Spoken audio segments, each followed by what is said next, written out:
make sure you know where you want to be. Okay, we'll talk about that later, okay? All right, so let's talk a little bit about what we do here. This is philosophy, you know that. Are we running?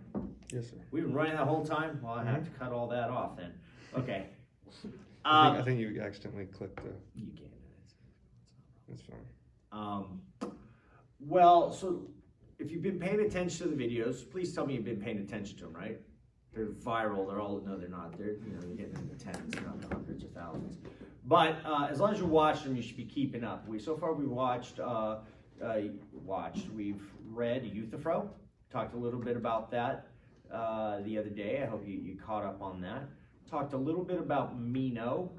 And so what you should be noticing right now is that Plato, the student of Socrates, writes down these dialogues, and Socrates is the main character who does the question asking. It's a dialogue. It looks like a movie script, albeit a bad one. And it's very interesting, and what you should note about it is that it is really kind of questioning the person, right? About certain things. And with Euthyphro, we had the setting where the guy's bringing his dad to court, charging him with murder. He wants to know what piety is, can't really answer a whole lot about it, seems to go in circles. Then we have what's called the Euthyphro dilemma, if you paid attention to the last lecture. Then you have the Meno, and Meno is the person he's talking to. And so the real question there with the Meno is justice. Are we born,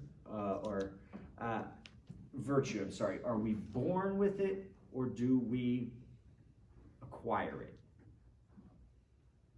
What do you think, chemistry major? First of all, what should the appropriate question be? Well, from a Socratic position, what would he do? He'd be like, well, go ahead, sir. No. Oh, he would say, what is virtue? Yeah, what is virtue? What does it mean to be virtuous? Or what is virtue? That if one has it, he is virtuous. Or she.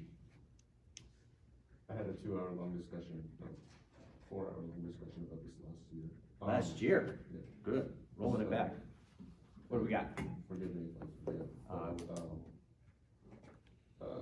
Meno views, at least for Meno, he views virtue as helping his family, helping his friends, and hurting his enemies. Yeah. Wow, that's interesting. Helping his friends and hurting his enemies. So that's power. Really turns out to be power, isn't it? I mean, why should you help your family at all? Is that rhetorical?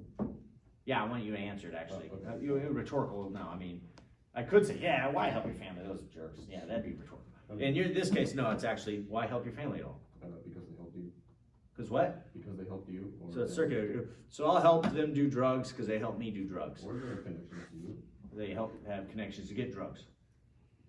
But if you give them drugs, No, so, I mean, I guess the question is, why, not just why would I help them? What would I help them with? I mean, are there some things I shouldn't help them with?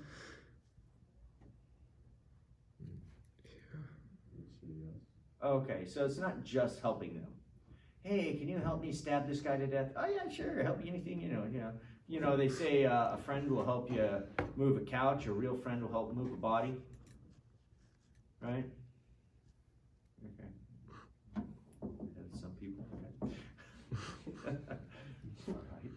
All right. Point being is there are some things one ought to help people with, and some things one ought not help people with, right? Even if they're family or friends, right? And I think that's the problem here is, should we just help our family do anything? Or should the things that we help them with help them become more virtuous? But that would go against what Meno is saying, would you agree? That it's merely helping them versus hurting the enemies. yes, but also learn how to learn rhetoric and not true philosophy. That is correct, yeah. So part of the problem here is with the people with whom Socrates deals, right? So who are the people with whom Socrates is dealing? He's dealing with